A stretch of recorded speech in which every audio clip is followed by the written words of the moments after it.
दोस्तों, घर में नहीं हो दाने, अम्मा चली भुनाने। ये बात, ये कहावत इन दोनों गुरु और छिला पर बिल्कुल सही से लागू होती है। पूरी दुनिया भर में शांति का, टैरिफ का और सिक्योरिटी का ठेका ठोकने वाले ये लोग। पहले बात कर लेते हैं यूएसए जो गुरु है। दोस्तों, इस समय पूरे यूएसए में अलग-अलग स्टेट्स में, पूरे टोटल 50 स्टेट्स हैं, उसमें एक अलग-अलग स्टेट्स में नो किंग्स नाम से एक प्रोटेस्ट चल रहा है। मतलब यूएसए की जनता डेमोक्रेसी चाहती है, कोई राजा नहीं होना चाहिए और ना ही किसी को राजा की तरह बिहेव करना चाहिए। जाहिर सी बात है, यहाँ पर कमेंट सीधे डोनाल्ड ट्रंप पर किया गया है, जिन्होंने ऐसे ऐसे डिसीजंस लिए हैं, ऐसे ऐसे एक्शंस लिए हैं जो वन हैंडेडली हैं, सिंगल हैंडेडली। साथ ही में जो शट डाउन हुआ है, दोस्तों एक बहुत बड़ा प्रॉब्लम है इस समय यूएसए में कि जो सरकारी कर्मचारियों की सैलरी है वो रुकी हुई है, क्योंकि जो यूएसए का शट डाउन है वो कंटिन्यू होता जा रहा है। कुछ लोग तो यहाँ तक कह रहे हैं कि क्या यूएसए के सोल्जर्स भी इस मंथ या अगले मंथ सैलरी नहीं पा पाएंगे। इस मास प्रोटेस्ट का जवाब ट्रंप ने कैसे दिया है? दोस्तों, आप कभी ये सोच करके देखिए, जो ट्रंप ने किया है क्या वो भारत में मुमकिन है?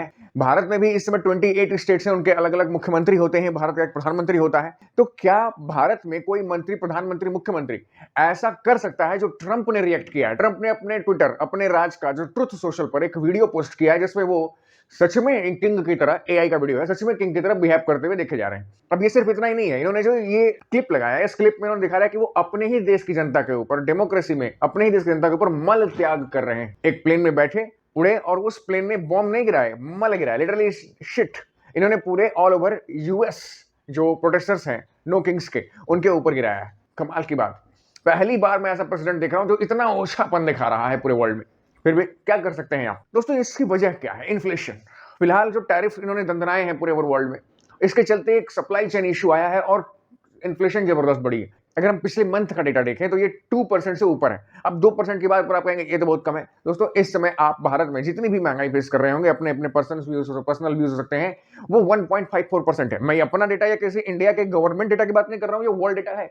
भारत में 1.54% का इन्फ्लेशन रेट बना हुआ है, जबकि वही यूएस में ये 2 को क्रॉस कर चुका है। चीजों के दाम महंगे हो रहे हैं, जनता परेशान हो रही है, लेकिन ट्रंप का ध्यान इस पर नहीं। ट्रंप का ध्यान इस पर था कि नोबेल पीस प्राइज मुझे नहीं मिला, कोई बात नहीं, लेकिन मैं अपनी तारीफें अलग अलग देशों से करवाऊंगा। अभी इसमें सबसे बड़ा चापलूस देश कौन सा है? Pakistan is none other than Pakistan. आइए चेला की बात कर लेते हैं। पाकिस्तान, हासिम मुनीर ने हाल ही फिलहाल एक और नई धमकी दी है। फिर से न्यूक्लियराइजेशन हो चुका है इसका। हम इसकी इकोनॉमी को टारगेट करेंगे, भारत की इकोनॉमी को टारगेट करेंगे, भारत का जो भूगोल है उसको हम थ्रेट पहुंचाएंगे। जाहिर सी बात है, ये नॉर्थ वेस्टर्न फ्रंटियर बॉर्डर की बात कर रहे हैं भारत की तरफ से। कैसा लगता है दोस्तों? आप अभी अभी 11 बेसिस ठुकवा करके बैठे हैं, उन बेसिस पर रिपेयरमेंट शुरू हुई है। आपने भी 9 कैंप्स, आप ही के वो बी पार्टी हैं। टेररिस्ट क्या है? The Pakistan government's B party. और आप ही के बी पार्टी के जो शेल्टर्स हैं, जो ट्रेनिंग कैंप्स हैं, ये नेस्तनाबूत हो चुके हैं। आप उसको बनवा रहे हैं, कंस्ट्रक्शन करवा रहे हैं और आप न्यूक्लियरेशन की धमकी दे रहे हैं। खुद को पहले संभाल लीजिए। ये भाई साहब जा करके सऊदी अरब में और कतर और अरब देशों के साथ ये सिक्योरिटी पैक्ट साइन कर रहे हैं। किसकी सिक्योरिटी? तुम अफगानिस्तान से बच पा रहे हो? पाकिस्तान अफगानिस्तान क्लैश में अभी हाल ही फिलहाल जो क्लैश हुई, इसके बाद दोहा का जो सीज फायर एग्रीमेंट है वो अप्लाई हो गया। उससे पहले इनको इतना मारा, इतना मारने के बाद तालिबान ने लिटरली पूरे अपने शहरों में इनके पतलून लहराए। पाकिस्तानी सोल्जर्स के हेलमेट, उनके हथियार, उनके पतलून लहराए। कि अब ये नहीं पता चल रहा है कि जिस सोल्जर का ये पजामा या जो कुछ भी है ये होगा, उस सोल्जर का क्या हुआ। ऐसे दर्जनों सोल्जर्स बड़े पीटे गए हैं भाई साहब। ऐसे ऐसे वीडियो अफगानिस्तान तालिबान ने रिलीज किए हैं जो मर्सीलेस है, जो देखने में एक सोवरेन कंट्री को शर्म आनी चाहिए। इसके बावजूद इन लोगों ने पहले भीख मांगे कि सीजफायर कर लो। सीजफायर जब अप्लाई हो गया तो उसके बावजूद कायराना हरकत करते हुए पाकिस्तान ने अफगानिस्तान के बॉर्डर वाले इलाके में फिर से बॉम्बिंग करी है, जिसमें इन फ्यूचरिस्ट जो क्रिकेटर हैं वो मारे गए हैं, जिसका अभी अफगानिस्तान क्रिकेट बोर्ड ने मेंशन किया है, राशिद खान ने मेंशन किया है। मतलब एक ब्रूटली कैराना हरकत। आप जानते हैं कि अफगानिस्तान के पास कोई एयरफोर्स नहीं है, आप जानते हैं कि अफगानिस्तान के पास कोई डिफेंस नहीं, एयर डिफेंस नहीं। आप इसलिए एयर वर्क कर रहे हैं। क्यों नहीं आप ग्राउंड से जाकर के वर्क करते हैं? हिम्मत ही नहीं है। ग्राउंड से आप छू भी पाएंगे? पख्तिका प्रोविंस में जिन्होंने एयर बॉम्बिंग करी है, उस पख्तिका प्रोविंस में आप बात करिए, वहां पर बिल्कुल आम आदमी और अपने अपने घर के कामकाज में लगे हुए थे, उन्होंने टूट डाला।